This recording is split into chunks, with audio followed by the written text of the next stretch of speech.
Good morning, everyone. This is our very good luck to have Rikki Asher here today to share with us her wonderful experience in DC, right? That I think not everyone can do it. Rikki have done a so-called street retreat, and she has experienced a lot, and I'm sure that she gained some insight from this special street retreat. So let's welcome Rikki Asher, that our Sifu's very senior students and our long-term practitioners, and also our instructor for meditation. So let's welcome Rikki. Thank you so much, Masha. I'm very happy to be here. I'm going to ask us to do something called uncoupling, which means we uncouple from where we were, either coming by bus, by car, by foot, to coming here in the center. So let's just get relaxed. Put your feet on the floor, your back straight but not tense, your hands on your lap. You can either close your eyes or keep them gently open. Let's just take about a minute to do this.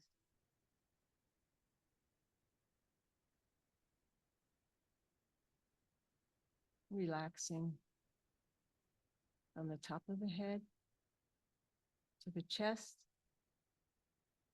to the hands, to the feet, letting the whole body relax with a gentle smile on your face. Breathing in and breathing out, enjoying this now moment.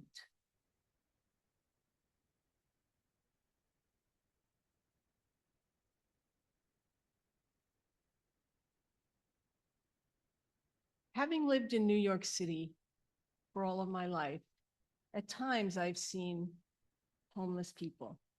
It seems as if they've always been around. Some hold cups and ask for offerings. Some exhibit depression or embarrassment. They usually seem very isolated. I'm sure you've seen them in your environment as well. They frequently express demoralization, and sometimes they're barefoot or they wear tattered sneakers. Their clothes are often inappropriate for the weather, and so they're cold in the winter or very hot in the summer. Their skin is often ashy and their hair typically unkempt. Some are missing teeth. They are frequently hunched over even when they sit. They sometimes even give an odor of urine. When I encounter a homeless person, I feel immediate empathy. I silently wish them safety and peace. I feel compassion for the struggles and curious about who they are. Who were they? Do they have families? Do they have friends? What brought them to live this way? Will a few dollars help? Will a sandwich? I once bought a homeless man a cup of coffee. It was the winter and it was cold.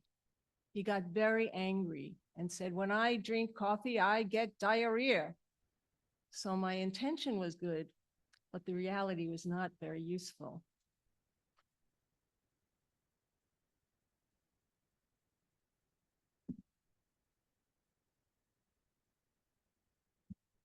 Making eye contact, saying hello, giving a smile are things that I feel are very important to practice with almost everyone, and particularly people living on the street.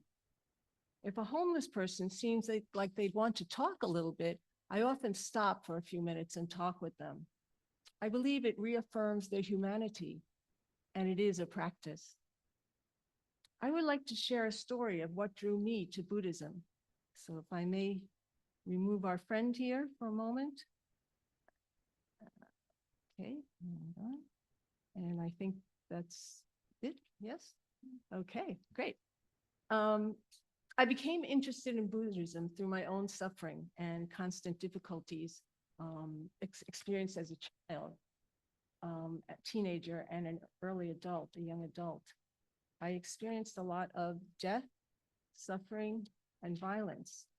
The death of my parents at a young age represented a loss in my family, a loss of my security, a loss of love. Buddhism offered me compassion and stability through meditation. With the teachings of impermanence and loving kindness, including a deep understanding and acceptance of each other, of life, and of death, I embraced it.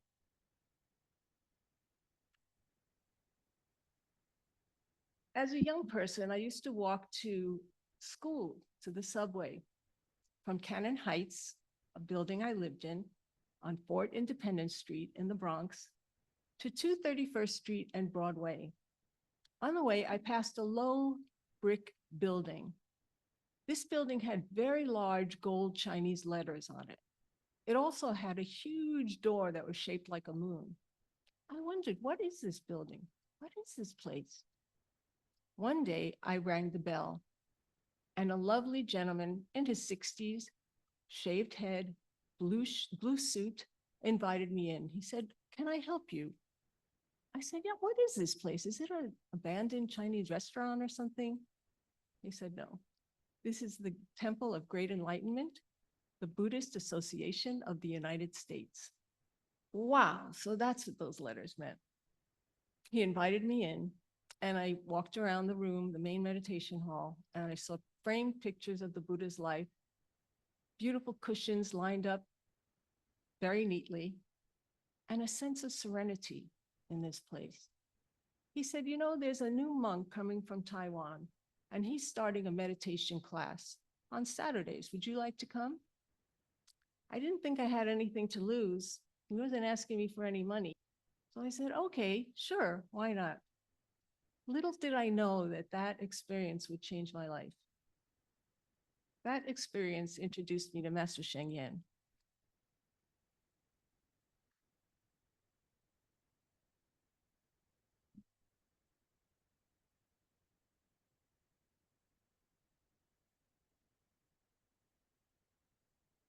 Many of you know Master Sheng Yen or know of him, or may not know him at all, but you came to this talk because it sounded kind of interesting, street retreat.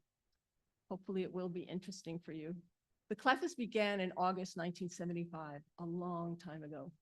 The Dharma talk by Master Sheng Yen impressed me so much that I have continued studying Chan for 40 years.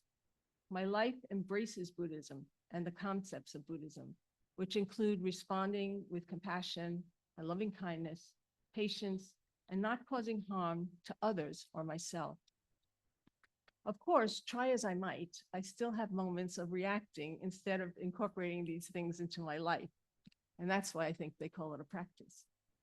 When I read about the multi-day retreat, which the Bread and Loaf Zen community planned to lead in Washington, D.C., through my dear friend Risa, I immediately wanted to be part of it. As a Buddhist, I participated in many, many retreats in this country, as well as in India, Nepal, and Taiwan. These are usually held indoors with facilities designed for that purpose: meditation hall with lovely cushions and pads, sleeping areas, bathrooms, a kitchen, dining hall, 3 meals a day prepared for you. Even before joining this street retreat, I realized that it would be very different. I knew that the downtown streets of our nation's capital were very different. Some were very clean and had very large buildings. Some had shopping malls. And I observed this and kind of wondered, okay, this is one part of Washington, D.C., but surely there must be another part. I knew that this retreat would lack the relative comfort and safety of the others that I joined. Partly directing in the midst of human hardship and suffering, I'd observe and what would I wonder about, but often felt difficult to understand and powerless to affect. I had, of course, read about homelessness, as many of you have, in newspapers, social media, and magazines. and heard about it from social workers and healthcare professionals. However, I wanted to witness, to better understand its reality, to test the limits of my empathy, and perhaps most importantly, to see what the Buddhist practices have had, thank you, such deep impact on my life. What would it mean in a vastly different context? A context without safety, in a sense. I overcame whatever doubts I had being on a street retreat among homeless people in the heart of an urban center and committed to it. That it would be under the guidance of a prominent Zen teacher was also very encouraging. However, during the first few days of this retreat, the pain and constant discomfort of living in the streets had me feeling that I had lost my sense of what practicing Buddhism meant. The process through which I overcame these doubts and experienced acceptance, awareness, joy, enriched and expanded my Buddhism. Thank you. The bread loaf retreat happened over the course of 4 days, 4 long days, and 3 very long nights. It was led by Joshua Barnes, a Zen Buddhist teacher from the bread loaf community. There were 7 of us. Each participant brought only the clothes we were wearing, a small bag, a poncho, a blanket, and any medications we may have needed. So without a phone, as you can imagine, we're so addicted to our phones, without any money, without soap or toothbrushes, we witnessed street life as it is. We met for the first time in front of St. John's Episcopal Church, the same church where former President Trump held up a Bible one summer and ordered peaceful protesters to be removed with tear gas. Quite a contrast to our motivation. We then walked past the upscale stores, the tall, shiny buildings, the gourmet restaurants, and manicured public spaces that line many streets in the nation's capital.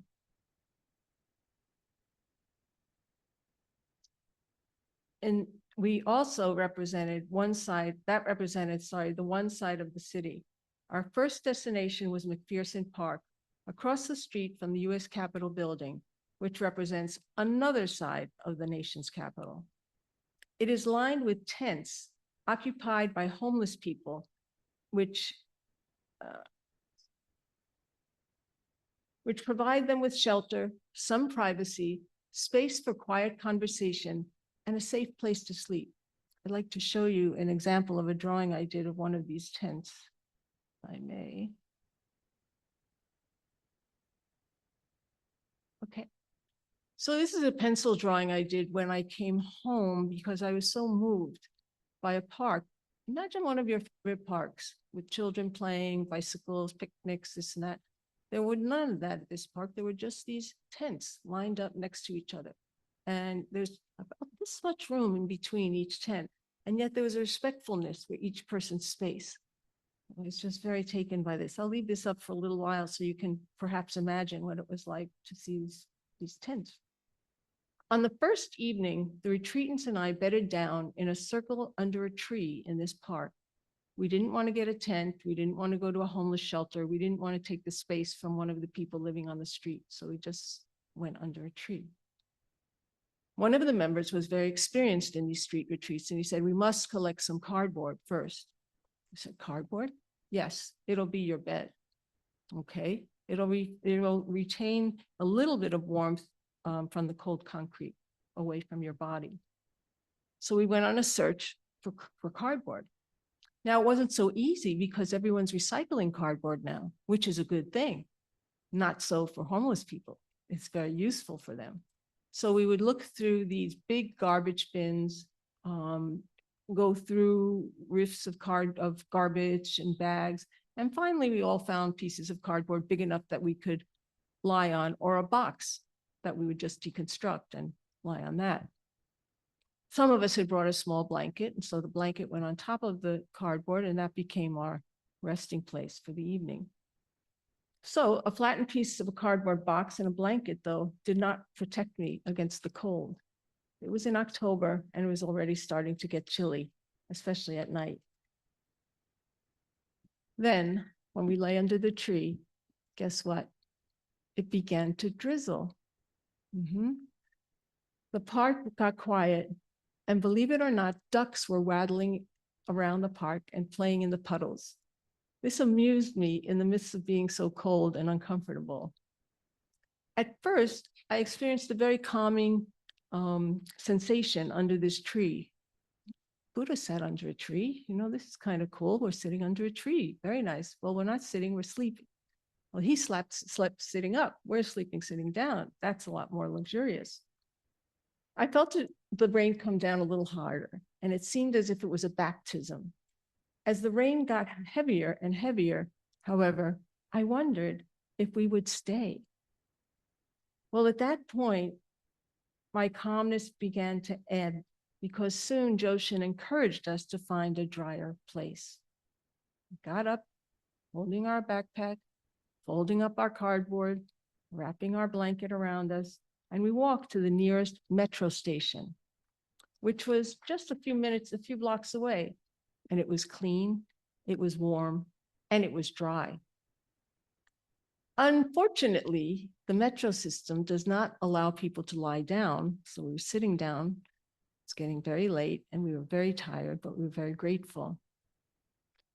At midnight, the metro closes in Washington, D.C. So we had to leave another space. Reminding myself of Buddhist impermanence, I felt a little stable again. We walked a few more blocks and settled on grates in the sidewalk. The steam came up from the grates and was very welcomed. It warmed us temporarily before it went off and it became cold again. It was around 3 o'clock in the morning. This meant we had to move again. A few blocks away would be a scaffold. Safety lights hung from it, which were on all night. They glared directly into our eyes, but we did our best to settle in. Some of us slept, some of us snored, some of us rolled around uncomfortably. I could not sleep. My eyes were wide open as I watched the others sleeping. I stared at the inky blue sky and I wondered, when will this night end? When will the day of light come back? And it was almost a mantra. This is the longest night of my life. When is this night going to end? There was a chill that went through my bones, and it added to the pain that I felt in my hip bone, which was dug into the concrete through the cardboard. My mind kept repeating the words, when will night come? The night felt unending. I kept thinking of other homeless people living in tents on the cold ground. However, I could not find my practice. I could not accept my situation, which is part of what we learn in Buddhism. No matter what it is, it's impermanent. It's going to change, good or bad. I wanted to go home. At sunup, however, I was better. We took turns using the clean bathroom facilities in Starbucks to wash up and to relieve ourselves. I was keenly aware of how fortunate we were to have a clean sink with running water, paper towels, toilets with toilet paper. Of course, in our everyday life, we just take that for granted, don't we? We just go to the toilet when we have to go to the toilet. If we're running out of paper, we get paper. Everything is accessible to us. And what I realized was almost nothing is accessible to people who live on the streets. The simple act of mindfully washing my hands with soap and water in a clean sink became my practice every morning. This is something that Master Sheng Yen has taught us over and over and over again, and yet somehow I forget it all the time. No matter what you're doing, no matter where you are, that is your practice. Whether you're walking to the store, waiting on a line, washing your hands, going to the toilet, greeting someone, this is all part of your practice if you are present with them, if you are accepting to the situation, accepting to what they're saying, accepting to how you're feeling, and not fighting it. So this was something I was able to remember. I was very appreciative of that. After the cleanup at Starbucks, we walked to a local soup kitchen in an old church for a warm breakfast to share. When we walked in, there was a clean, large dining room. The dining room had white plastic covered tables lined up in a row with black folding chairs. The food was presented in the front of a room on a long rectangular table with people behind the table distributing the food from metal trays. There were scrambled eggs, freshly made, oatmeal, freshly made, biscuits, just baked, fruit, mashed potatoes, muffins, and coffee. I was amazed at how much food there was for everyone. It was just very touching to see that. It was served buffet style with paper plates, plastic cutlery, and napkins. The cooks were in the back kitchen, laughing and singing, seeming to enjoy dishing out this food as needed. We were hungry and ate with appreciation. I felt grateful for the many hands that were involved preparing this food, bringing the food to the church, growing the food, serving the food. The generosity of the church to offer us this meal and the people of the church and in the room. I slowed down, again, remembering that this too is a practice, eating a meal. I looked deeply into my bowl, and I remembered that eating is a practice. And I tried to remember that each day when we had to go to a soup kitchen or find our own lunch or had someone contribute lunch to us, whatever it was we were eating, it almost didn't matter if I liked it or I didn't like it. I just tried to appreciate it. So afterwards, we headed back to McPherson Park. That kind of became our classroom. Joshin led a 30-minute morning meditation session in the park. We sat in a circle on the grass on our cardboard boxes. After sitting, the group was invited to reflect on what their experiences were last night and during the day. How are we doing emotionally, physically, mentally? And what about our practice? These were the questions that were put out to us to answer all of them or some of them or none of them. Mostly, we talked about our experiences we had during the night and sometimes during the day. Many people had a hard time getting comfortable and they eventually fell asleep. Others said they got up and walked around a little bit and then went to sleep. Finding a nearby place to urinate was an issue for me and another woman on the retreat during the night. During the nights, we accompanied one another to a local portisan. As funky as it was just most welcomed for us. It provided relief, and we were grateful for it and for each other.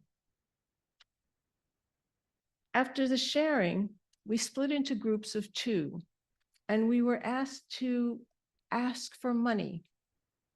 One challenge for me about doing this was knowing what to say to people without offending them. As they walked by, I wasn't sure what to say. So I asked the homeless man I met at the soup kitchen, what does he say? And he said 3 words. Got any change? Which is kind of interesting because if you ask somebody if you've got any change, you can also say, would you like to change? Would you like some change? And that becomes a Buddhist teaching, doesn't it? In any case, I said, got any change? And I started getting people to talk to me and give me money. Sometimes they'd give me change. Sometimes they'd give me dollars. Other times they'd walk by and pull their children away really quickly. And then one young man said, I don't have any money right now. I only have credit cards. I said, that's fine. So he went into the Starbucks and he said, I'll figure out how to get you some money. I said, okay. He came out and he walked around the corner or something, did something else and came back with a $20 bill and he put it in my cup. And I said, wow, thank you. He said, yeah, this guy was running on the bus and he dropped a $20 bill and I figured you could use it more than he could. So this, in a strange way, was an act of kindness, and I was very grateful for it, and compassion. And there were many moments like that on this retreat. There was a time when I was about to sit down for the meditation in the park, and I sat on my glasses, and the glasses were all twisted, and I needed them. And of course, I couldn't make an appointment with an optician and go to the eye doctor and get a new pair of glasses.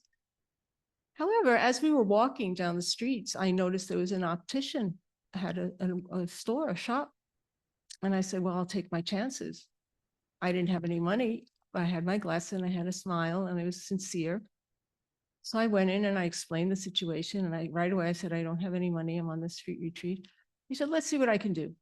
And he went in the back and he fixed my glasses and he said, God bless you.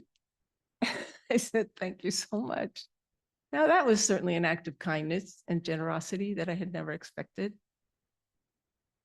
I don't know if I'd try it in Manhattan if my glasses break. I don't think anything would happen, but the causes and conditions were right. And so he was a bodhisattva in a sense, and he helped me out that day.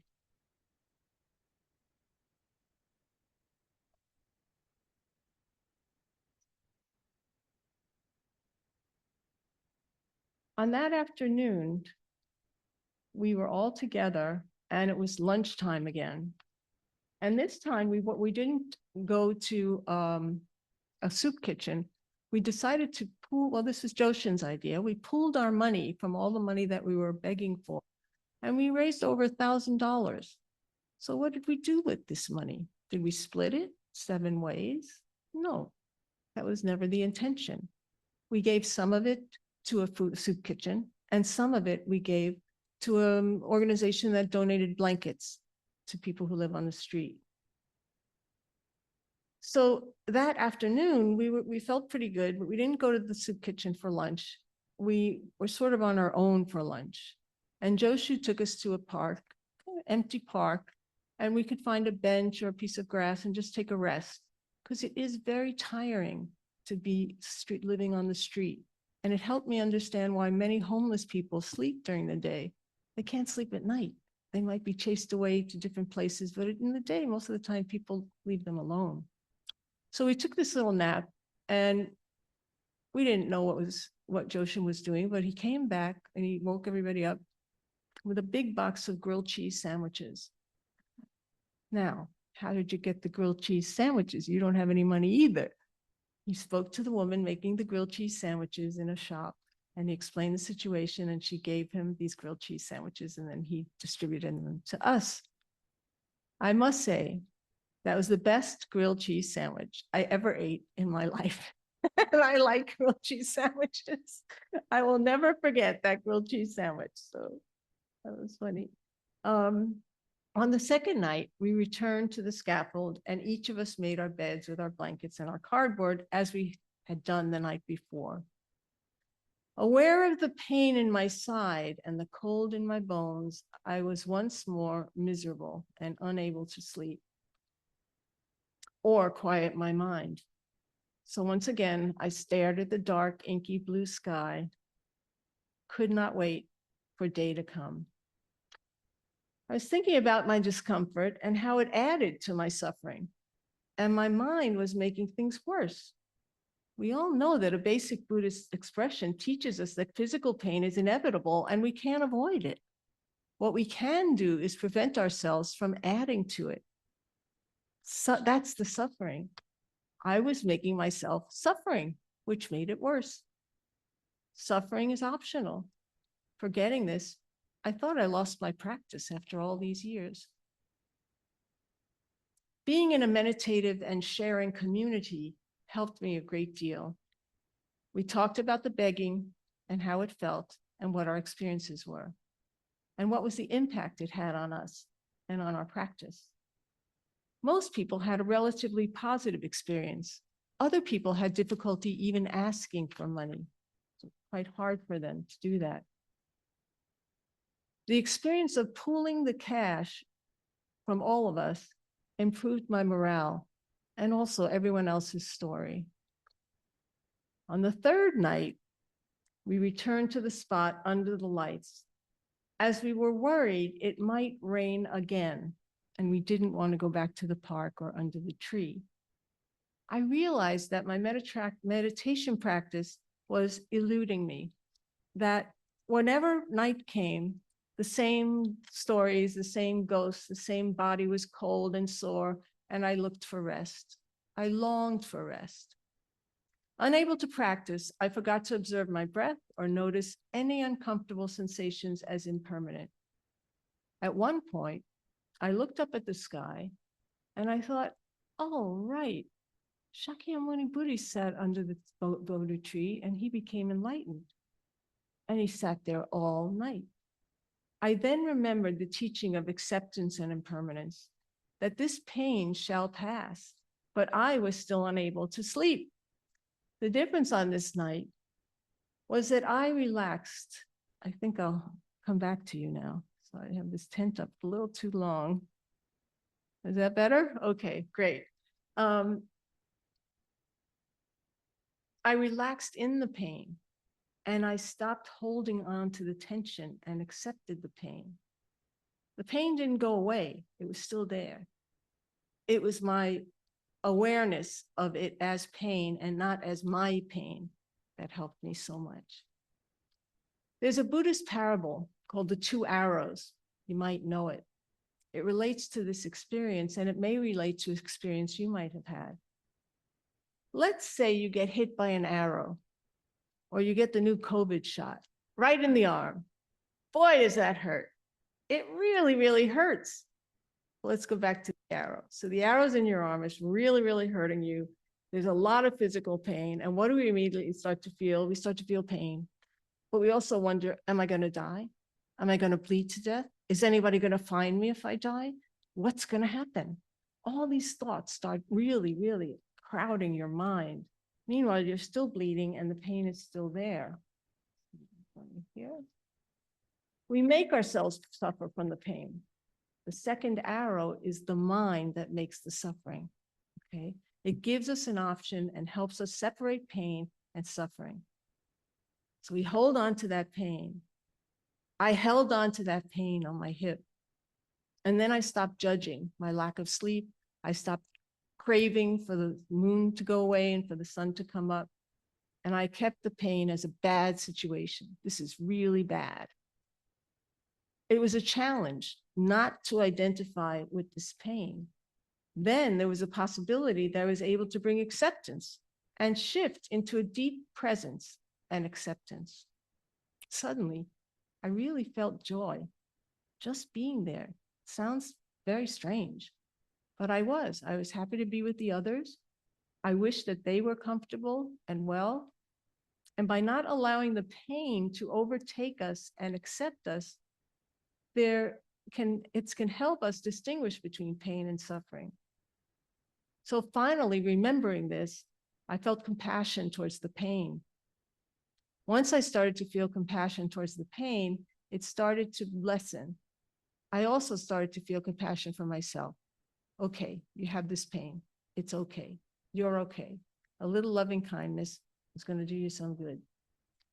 This led to an acceptance in the sense that I changed my attitude and stopped thinking about lying on top of my cardboard bed or the cardboard concrete and this torturous pain.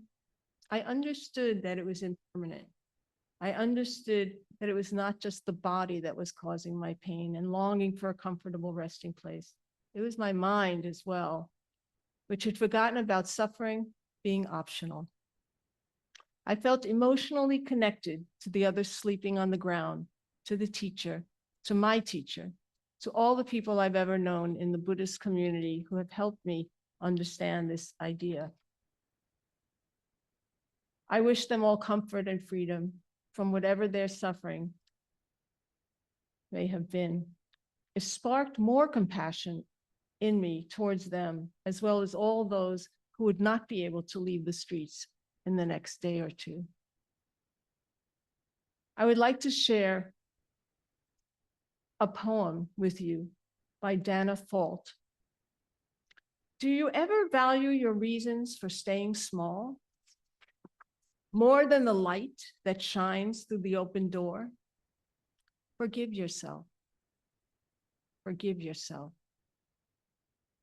Now is the only time. You have to be whole. Now. Now is the only time, the sole moment that exists to live in the light of your nature.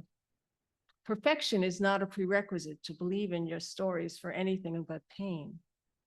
Perfection is not a prerequisite to believe in your stories for anything but pain. Please, oh please, don't continue to believe in your stories of deficiency and of failure. Please, this day is the day of your awakening.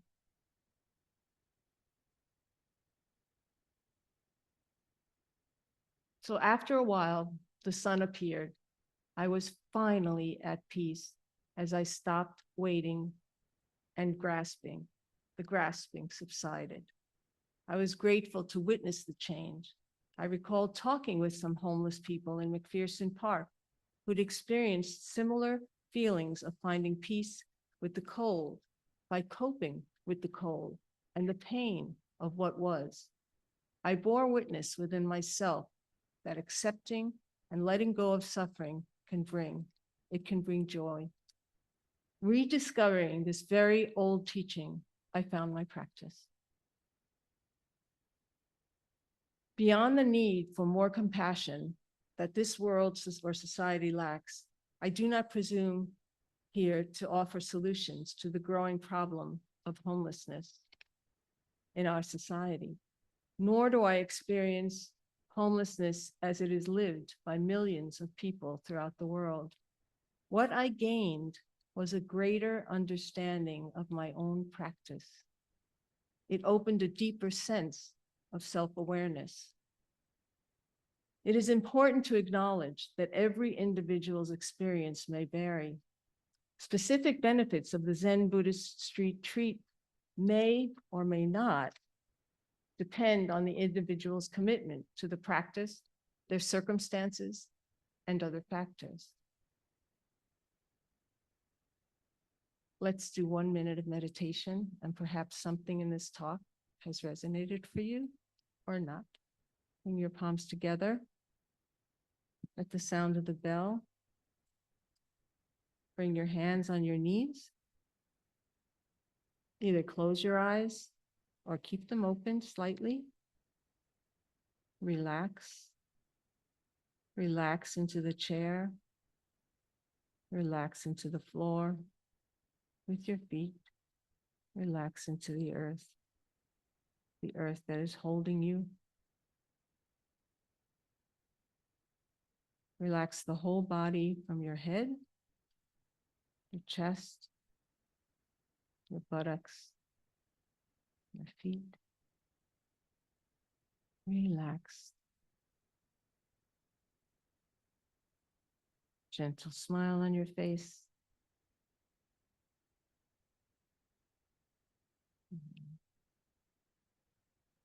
Take a bow.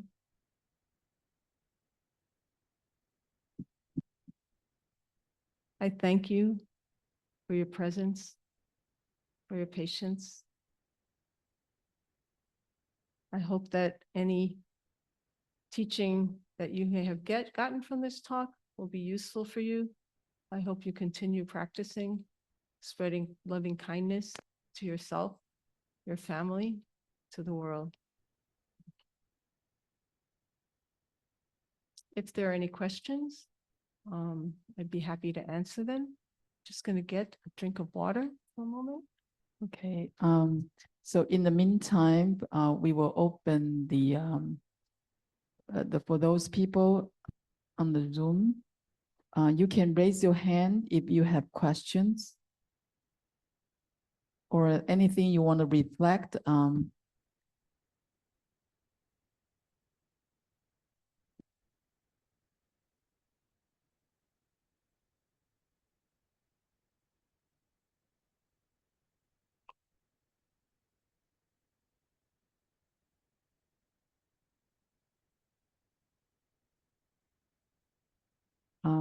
This is Changhua. I really admire you that you have the courage to participate this street retreat. But I have a similar experience, but very much lesser a scale of impact when I went to India this summer. So I guess either in Taiwan or in America, we are kind of spoiled by the material environment. So we pretty much can get everything we want for our daily life. So we went to India for Arvasa, for a monastic Zen retreat there. Even though the organizer tried to provide us the best. But compared to what we have in America, we still have, like a gap. But I found out that even though we have very limited resource, the sleeping, it was very hot. So not all of us can sleep well in the night. And the food and hot weather, everybody's sweating all the time. And so I guess I would like to echo with you when I come back again. My mindset change a little bit, start to appreciate clean water, good food, like so that's my reflection is for a practitioners, I think maybe in our whole life, not just go to retreat center for a retreat. Probably it's not a bad idea. Like go to some places to observe a retreat that has very limited supplies. For example, if you go to India to have a retreat there, it's very different experience. And or go have a street retreat. Because I feel like I also pick up even though I'm a monastic, practice every day or, read about the Dharma Sutra every day. But I think that this retreat in India helped me pick up some of my practice as well. And so I would think that in the harsh conditions, it's good for a practitioner, to practice, to be in a harsh condition and to reflect, what's the practice mean to you. And so that's my reflection and to echo your experience, but I would say that it's much less than your impact. So one question for you, because our master, our shifu, one time had been homeless as well, but he mentioned in the book saying that actually in that homeless period, he feel most freedom, and I asked Paul Kennedy, what happened, when you were homeless with Shifu, in the Central Park. And he just told me, he never worried. He never worried. So can you reflect more about your observation for the homeless people, the mentality, and also your journey to find out,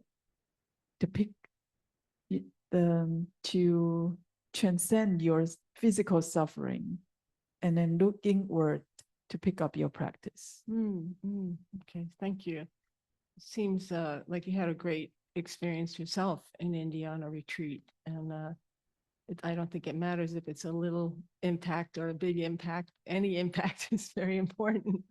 And I agree with you also that a different kind of retreat is very useful for practitioners, perhaps not beginners, but people who've been meditating a little bit and can use that practice or can find it again. You know, it's very, very important. This organization also has retreats in Auschwitz, which is very, very intense, I'm sure. I have not attended them, but that's a very intense experience as a retreatant and a very different experience than even living on the streets of Washington. If I understood your question, you asked what was the journey, not only for me, but for the people who were living on the street? How did they cope with that? Is that right? The first question is, what is your observation for the real homeless people? Okay. You know, what support them to live every day continuously, you know? And, you know, for you, you know, this is only temporary, right? So you have hope, you have support, you have backup. But for them, it seems endless. And what is your observation that what's their key for them to live continuously? And the second part is for your practice. You reflect a little bit that how you see your pain, physical pain in a different way on the third night. You know, can you reflect more on that? Sure. I'll try my best. I think I know there are more than one key. There are many keys for people who are living on the street that help them survive. The way that you mentioned that Shifu felt free. You didn't have to pay rent. You didn't have to worry about, you know, a car or anything like that. I think that's part of what helped him feel free, but I'm sure there are many other things. From my experience, some of the people also felt very free. They were free from family responsibilities. They were free from a mortgage. They were okay with it. This is what people told me. And I believe them. Other people did not feel so free, particularly if they had some mental illness, and they were very agitated and anxious and became very selfish when food was given out and things like that. So they were suffering. They were really suffering. And the only support that I saw for somebody like that was that there were some trucks that came by with doctors and with some kind of clinicians or nurses or things like that. But it was temporary. It was once in a while. I think there was also a camaraderie with people. If you live next to someone in a tent, you got to know them and you got to be their friend and you got to watch their back, so to speak. If you got an extra sandwich, you might have given it to them. If you weren't feeling well, they might try to help you. And there's so many keys with what keeps them there. And of course, other people can't wait to get a home or get another kind of shelter other than a tent. Particularly when it gets wet and snowy and cold. Although recently, a few months ago, actually, they cleared that park. There are no more tents in McPherson Park. I have no idea where these folks went. Perhaps there was some kind of temporary housing for them, I hope. Probably not. So that's my understanding of how people cope there. I really only have a tiny bit of an insight into that. I'm sure there are many, many, many stories. And some people were very willing to talk to us about their experiences, and others were absolutely not. They just want nothing to do with talking to us. But most people did. Most people did. Some people even joined the meditation circle when we were in the park, and we would sit there and they'd be very quiet, or they'd start to tell us their story. So that was interesting. So for myself, I didn't expect to go through all this pain and torture. I felt, okay, this is going to be interesting. You know, I'm a practitioner. I'll be able to deal with it. And surprise, it was hard. It was really, really hard. I think part of who I am is someone who doesn't give up. So I didn't go home. even allowing myself to say it to one of the people was like a big deal. And I think it's also, as the way Shifu would always say to some audiences when he was finished giving a talk, it's so great because none of you laughed, right? And it is good. So maybe that was part of it. And I really, really, really felt down about not being able to pull up my practice to get me out of this trouble. And I think it was just this gnawing understanding that there is a way out. You just don't know it yet. You haven't really allowed yourself to know it. I don't know if you know the story of the Wizard of Oz, and Dorothy is lost in this fantasy land, and she's wearing these red slippers, and she just wants to go home. She just wants to go home. And then the good witch says to her, well, you could always go home. You just have to click your heels together and go home. So all I had to do was remember my practice, and then I could metaphorically go home, leave this pain. I didn't think of it on the retreat. I thought it afterwards, and I was thinking, what happened? What happened? And what happened to her? She was told she could do that, and she forgot. And I just felt I forgot, and I lost my practice. And then I thought of it. I said, well, wait a minute. I didn't lose it. I just couldn't find it in a way, or I just forgot about it, because it's always in there, isn't it? And then when I came home, like you were saying, you came home from India, you have this great appreciation of the water that you're drinking and clothing and all this. I had some really intense problems with my teeth before I left. And I was told, you have to brush your teeth every day. And okay, fine. I wasn't allowed to bring a toothbrush on this retreat. So I said to the teacher, oh, look, I have this problem. What am I going to do without my teeth? He said, don't worry. I said, okay. We went to one of the soup kitchens, and there was a table with soap, washcloth, toothbrush, toothpaste, condoms, face masks. Wow. I said, can I take one of those? He says, of course. So there was my toothbrush. I never realized how difficult it is for people living on the street to maintain their hygiene, particularly their teeth. So what I've started to do since I came back is I put little packets together of toothbrush, toothpaste, sometimes chapstick. And I ask a person I see who's homeless, I say, how are you? I'm okay. I said, would you like to have a toothbrush and toothpaste? Yeah, thanks. Not everybody. I mean, some people don't have teeth, so they can't use a toothbrush. Almost everybody says, yes, thank you. And I'm so happy that even though it's a tiny little thing and it certainly doesn't change their lives, for that moment, they're so happy they can keep their mouth clean a little bit. So that's one way that it's me.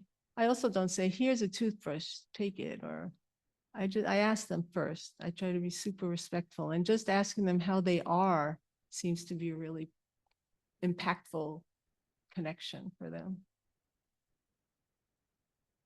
Did that answer your question?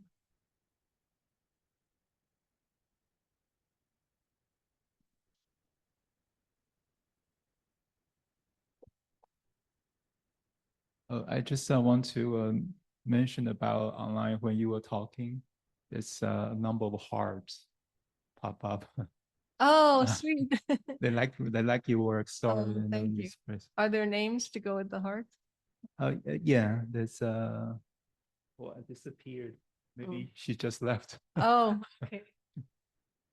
Oh yeah, Jane Chen. Jane Chen. Thank you, Jane. Great.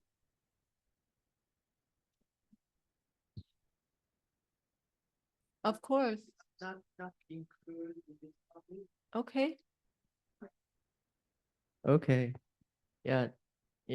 And nice to meet you. I'm Wei. I'm also from Taiwan, and I'm also a student from the Master Sheng Yen.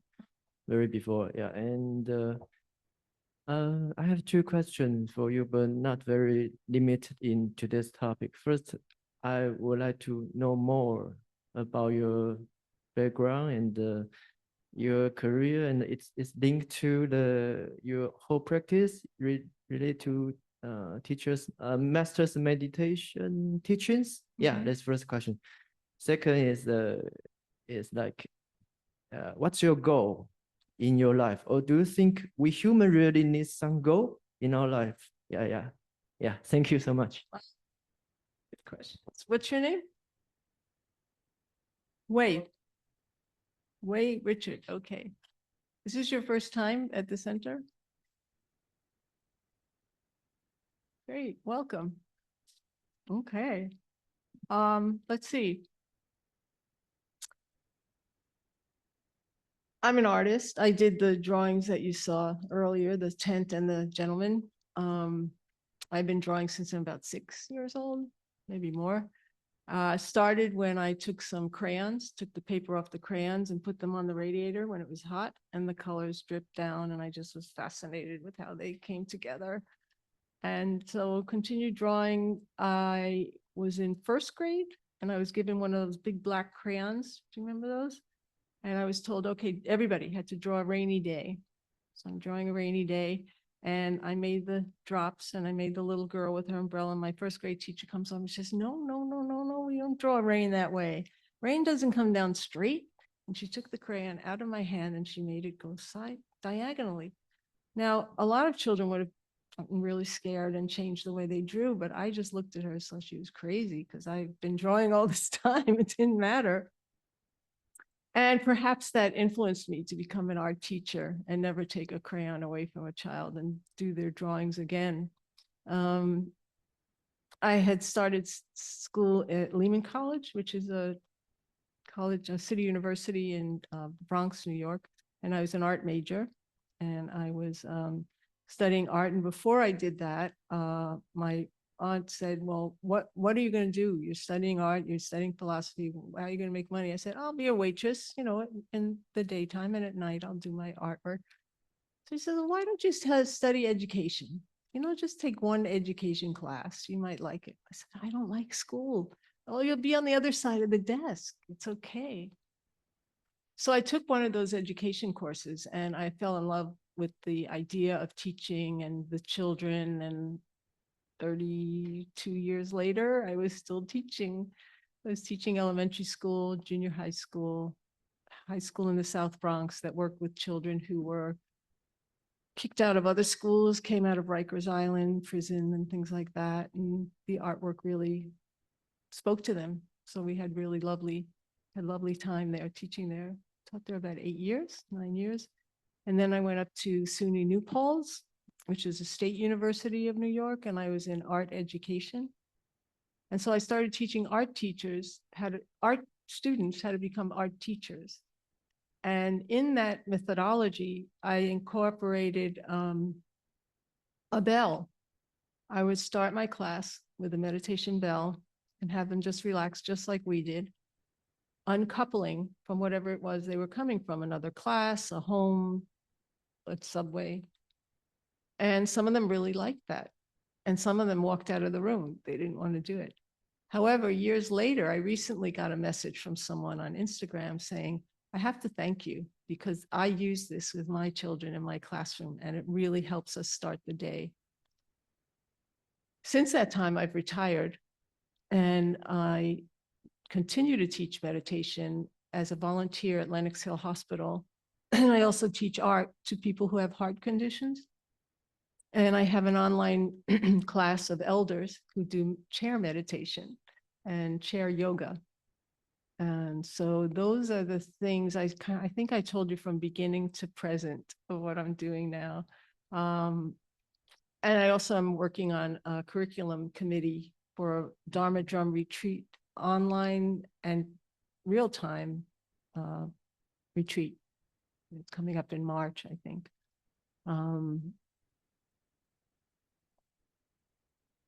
That's the first question.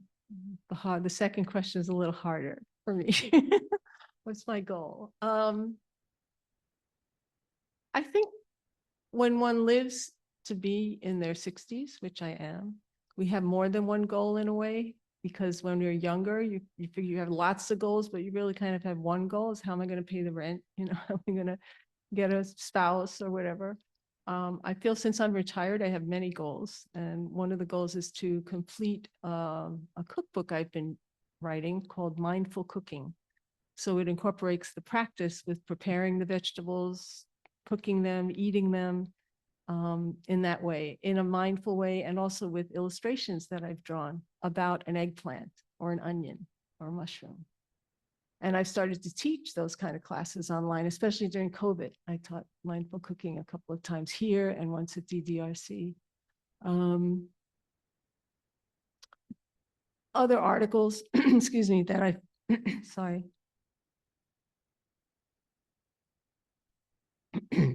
that I find are easy to digest, so to speak, about Buddhism, really kind of simple essays, writing some of those.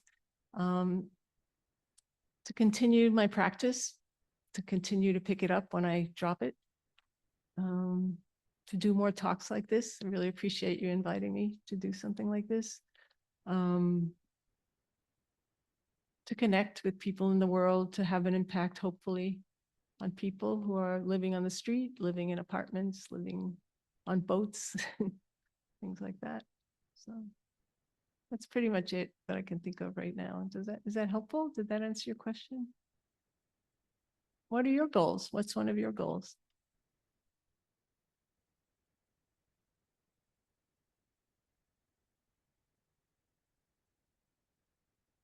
Oh my God, it is also a very big question. Yeah. Well, I need more time to think about this question, but I think currently, for example, like meditation is very good way. Maybe in the USA, in New York City, we can try to promote this teaching and something like that. And I remember I read a book which is written by Master Sheng Yen. Actually, he think the Buddhism is not a religion. Yeah, that's what he said. So if we can promote the meditation way as not a religion, maybe more people can accept that. Yeah, that's my idea. Yeah, thank you. It's a good idea. Any other questions from the Zoom audience? Can they raise their hands? Can they unmute themselves? Is Echo there? Echo, have you seen Echo Burner on the list? Because I would like to invite Echo to share, because she worked for the city government to take care of the homeless people. Yeah. Yeah, Can you hear me? share something about the homeless people? Kind of Can you hear educate us? me? I'm sorry, can you hear me? Can I Hold see- on, hold on. The sound is too low. Oh, See the people on here? Oh, okay. can you hear me? Yeah. All right. Hi, Ricky. It's a great talks. Good seeing you You too. in Zoom, and thank you, Changhua Fashi, for inviting me to talk. Yes, I've been working for New York City Department of Homeless Services for 23 years. So this is a very difficult test for any city to trying to overcome. But my personal experience is that it's important that we don't see them as homeless people. It's just a condition they're experiencing it. Homeless doesn't define these people. They experience that. And as a practitioner, I try to see them as my bodhisattvas, actually. They had really taught me a lot. And I remember several years ago, we have this outreach team to go to different parks to really find people hiding inside the thicks of the parks. You know, I remember one day we found someone who actually lived in the park 15 years. And this person has diabetes, has really all kinds of different conditions. But his quarter is really just a Zen master, actually. He has a little area that he go to the bathroom. He has an area to feed his cats, area to feed his birds. He got a very neat, layout. So I think, to me, and I asked him, I say, Andre, how do you survive? How survive this kind of hard conditions? Oh, no problem, no problem. I just built this hut, and he's, he make dues. He's a very, very, this is kind of hardcore, kind of a homeless people industry, living in many years, in the, outside. And I met many of them like him. They are very different people. They are, for whatever the reasons, chosen to live in that kind of lifestyle. I think many things, it's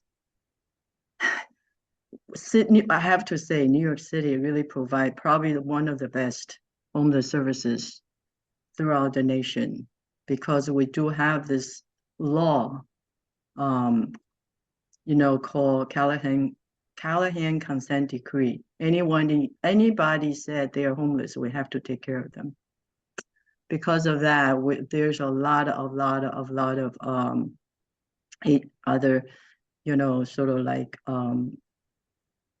different entities, watching us how we run the business, so-called homelessness services. So, like Rikki, you said, the toothpaste, all that. We have drop-in centers for people to go in. They can take shower. We help them to do laundries. We provide all these services. The services itself, we really provide anything you can name it. Psychiatric services, medical services, housings. We provide all of that. But we still have a lot of homeless on the street for a variety of reasons, right? Some people, like you mentioned, they like that kind of freedom. They don't want to be bogged down with this kind of regular, kind of a normal, the so-called, conventional kind of lifestyle. They like that kind of freedom. So they chose to be living on the street. But some people who unfortunately suffer from multiple conditions like mental illness, substance abuse issues, trauma, deep trauma, that prevent them from trusting the system. Just normal system of living inside is too frightening for them. So a lot of people who decided to, they feel safe outdoor. And we do have outreach teams go there, meet them, visit them, make sure they're okay. When the hot weather comes, we have outreach team, go there more frequent, checking on them daily. We have the so-called vulnerable list. Every team will have a vulnerable list. When the severe conditions comes, they will check on them every 2 hours, make sure they're safe. They're not being, in a very, very dangerous conditions. They can use involuntarily. Legally, they could. Any trained, licensed clinicians can use this legal reason called 95A to just involuntarily hospitalize them to save their lives. So just to say, just briefly to say to you guys that, New York City is run a very good homeless services. And some people also, people are complicated, right? Just, some people, it's sitting, begging money on the street is their business. It's one of the things, the gigs, even though they are not homeless, they decide that's a very, very good way of making money. So people just, I kid you not, I have clients every day put out their outfit, raggedy clothes, even though they actually have a place to stay. they'll go out and go to the, Midtown, and they tell me they can make $600 a day. So this is like we call panhandling, all right? And then these are very seasoned, so-called seasoned homeless people. So there's a variety of a lot of people, because, life is complicated. Society is complicated. People making, whatever the things, they feel, that they manage to live a life, the way they do. But we don't, judge anyone. We still provide services for them.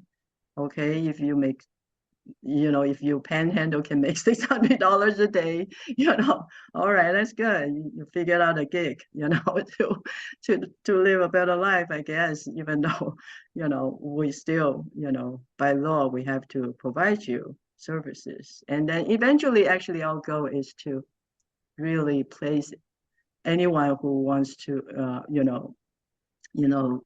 leave our system and go to a so-called permanent housings, then we will help them. We use there's a lot of federal money, city money, state monies to provide, this variety of housings for these populations, depending on their conditions. If you are not able to take care of yourself, in other words, if you have mental illness, severe chronic mental illness, or that, we have a particular supported housing for you. And you will get some kind of federal subsidies to get, fixed incomes for that. And then the federal or state will cover, pay, 2/3 of your rent. So there's a lot of, it is. But then again, I think homelessness, as a practitioner, I think what helps me to stay in this business is to not see them as the so-called homeless people, rather than they are people. They are just like me. They are going through some tough conditions, and I'm happy I'm able to help them from, whatever the place I'm working now. So I think that will help people when you see them and see them as a real person, and that helps to really sort of like to fighting the stereotypical kind of people's way of thinking, about people experiencing homelessness. And I think for practitioners, I think personally, I feel grateful because they are Bodhisattvas demonstrating there is this kind of societal issues, this societal issue that needs to be dealt with, which, through their own sufferings, they are actually revealed. There are works needs to be done. And any one of us, if possible, try our best to help them. I'm sorry, I talk too much, but I take too much time. Thank you for inviting me talking. Thank you so much, Echo. Echo and I go way back. We've been on a lot of retreats together, and hearing about your love and connection for your clients and your experience is just, makes a privilege to know you, Echo. I think many things that you said have resonated for many of us here, particularly when you said that homeless, it's not that they're homeless or homeless people, they're people. And I think that's a really important message. Thank you. Okay, if there's no more question, maybe just make a conclusion or comment or encouragement for the people. Then we will conclude today's. Okay, thank you. So I think that it depends on an individual's commitment to the practice, to circumstances in their lives, and to other factors, rather than say, okay, let's all go out and be good Buddhists and help everybody. And from my experience, it's also about helping ourselves. And like the poem said, forgiving ourselves and doing the best we can to keep our heart open and our minds open, and perhaps to catch ourselves when we slip. So I wish you all an opportunity to do that every day, every moment. And remember the connection between us all. Thank you so much.